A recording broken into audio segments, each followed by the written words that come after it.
এখন ঠিক বিকেল 5টা বাজে বন্ধুরা। তাই চলে এলাম একটা নতুন রেসিপি নিয়ে। মন দিয়ে দেখে নাও, ভীষণ সুন্দর, কিন্তু একবার খেলে সারা জীবন মনে থেকে যাবে।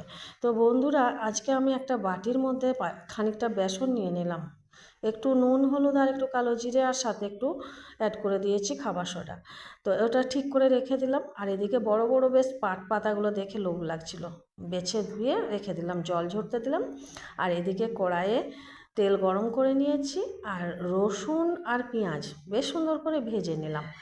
এবার আগে থেকে সেদ্ধ করে নেওয়া আলুটা একটু মেখে রেখে দিয়েছিলাম হালকা হালকা ভেঙে, তার সঙ্গে পেঁয়াজ ভাজা আর রসুন ভাজাটা দিয়ে দিয়েছি, আর দিয়ে নিলাম একটু ইয়েলো ফুড কালার আর একটু চিকেন কারি মশলা আর গুঁড়ো মশলাটা। আর এটা হচ্ছে পেঁয়াজ আদা লঙ্কা রসুন বাটা, আগে থেকে তেলে ভেজে নিয়েছিলাম, রেখে দিয়েছিলাম, সেটা একসঙ্গে খুব সুন্দর করে টেস্টি টেস্টি করে মাখিয়ে নিয়েছি।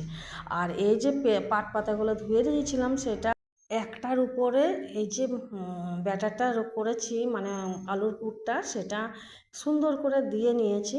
আর উপর থেকে একটা পাতা ঢাকা দিয়ে নিলাম। এইভাবে আমি সবগুলোই বানিয়ে নিয়েছি। আর লম্বা যদি না খেতে ইচ্ছা করে, তাহলে এইভাবে একটু ছোট ছোট করেও করে নেওয়া যায়। তো এইভাবে আমি সব ব্যাটারটা জল দিয়ে মাখিয়ে নিলাম। আর ওইদিকে পাতা দিয়ে সেই চপের পুরটাও রেডি করে নিয়েছি। তো এই ব্যাটারটাও রেডি হয়ে গেছে। এবার তেলটাও গরম হয়ে গেছে। বেসনের মধ্যে পাতা সেই রেডি করে রাখা চপের পুরটা আমি বেসনের ব্যাটারে চুবিয়ে একে একে কড়াইয়ের মধ্যে দিয়ে নিচ্ছি।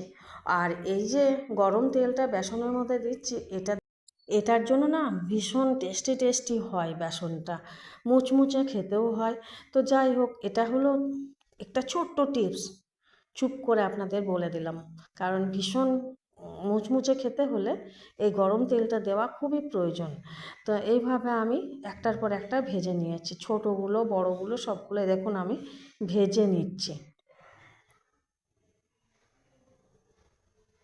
আর এই যে ঝুড়ির মধ্যে রাখছি, এটা যাতে চট করে তেলটা ঝরে যায়। তো তেলগুলো সব ঝরে যাওয়ার জন্য ঝুড়ির মধ্যে আমি একে একে সবগুলোই ভেজে তুলে নিচ্ছি, দেখুন।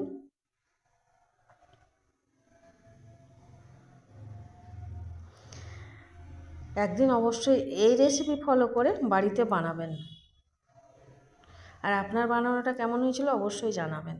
আমি সুন্দর করে পরিবেশন করে আপনাদের দেখিয়ে দিচ্ছি, কেমন লাগছে বলুন তো। দেখতে ভীষণ সুন্দর, আর দেখুন খুব সুন্দর করে আপনাদের দেখিয়ে দিচ্ছি, আর খেয়েও দেখিয়ে দিচ্ছি কতটা টেস্টি হয়েছে। উফ, অসাধারণ, অপূর্ব হয়েছে, সত্যি বলছি। একদিন বাড়িতে অবশ্যই এই রেসিপি ফলো করে বানিয়ে দেখবেন। দুই রকমের ভেজেছিলাম, একটা লম্বা লম্বা আর একটা এই অর্ধেক অর্ধেক করে ভাঁজ করে। দারুণ হয়েছে বন্ধুরা। একদিন অবশ্যই আপনার বানানোটা কেমন হয়েছে বাড়িতে বানিয়ে আমাকে কমেন্ট করে জানাতে ভুলবেন না।